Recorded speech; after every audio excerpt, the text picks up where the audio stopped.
se tkun qed tinfetaħ konsultazzjoni pubblika speċifika għal qafas legali dwar l-assistenza personali lil persuni b'diżabilità, riforma li tikkumplimenta miżura preċedenti u pakkett leġislattiv li ġie ppreżentat bħala parti mir-riforma USA.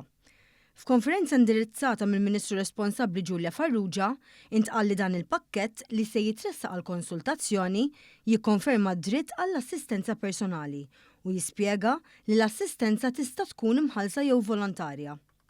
Fil-każ fejn din tkun volontarja, ir-reġistrazzjoni qed issir obbligatorja u skont il-liġi, bilan li jkun hemm regolamentazzjoni li żżomm l-assistenti responsabbli għal xogħolhom. Farrugia nnotat li dan hu partikolarment importanti meta wieħed iqis il-biċċa l-kbira tax-xogħol ta' assistenza personali imħallsa hi sussidjata mill-Gvern b'567 persuna li benefikaw is-sena l-oħra. F'din is-sena l-ġdida, il-Gvern qed jinvesti 3 miljun euro oħra b'nefqa totali ta' 5.7 miljun euro li tkopri inizjattivi oħra għal għajxien indipendenti fil-komunità. Dawn ir-riformi setgħu jiġu preżentati wara konsultazzjoni anke ma' numru ta' stakeholders. Ta' min jgħid li Malta llum diġà kisbet it-tieni post fir-rankings tal-European Network on Independent Living li wkoll tal-pariri lill-Gvern Malti dwar din ir-riforma. Sa dan it-tant, ir-riforma qed tipproponi l-ħolqien ta' reġistru għal min irid jaħdem bħala assistent personali biex ikun assigurat li l-ħaddiema involuti jkunu rċevew it-taħriġ neċessarju u huma ta' kondotta tajba. Dan ġie nnotat ukoll minn Alistair De Gaetano, Legal u Policy Advisor. Li naraw kemm servizz ta' kwalità fi titlu l-assistenza personali,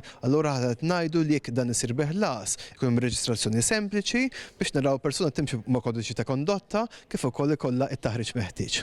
Ġie notat ukoll li l-Kummissjoni għad-Drittijiet ta' Persuni b'Diżabilità se jkollha rwol ċentrali fil-monitoraġġ tal-assistenza personali li jippermettila tibda investigazzjoni u anke tagħmel referenza wkoll lill-awtoritajiet regolatorji u lill-Pulizija fejn meħtieġ.